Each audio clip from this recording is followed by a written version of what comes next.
Ростислав Гольдштейн поддержал инициативу по установлению северной надбавки всем бюджетникам Коми с первого дня работы.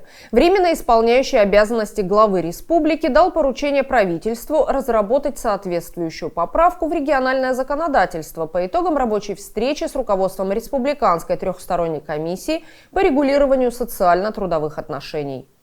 С инициативой по установлению северной надбавки выступил председатель Федерации профсоюзов Республики Коми Алексей Кулиш. Он предложил разработать и принять закон Республики Коми, устанавливающий на территории региона процентную надбавку за работу в районах Крайнего Севера и приравненных к ним местностях в полном размере с первого дня работы всем работникам, независимо от стажа работы и периода их проживания.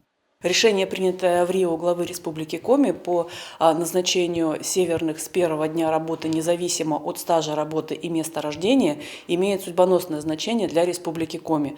На сегодняшний день не вся категория населения, которая прибывает нам сюда на рабочие места, имеет такую льготу. Поэтому мы очень рады, я лично и профсоюз в целом, что такое решение было принято по инициативе профсоюза.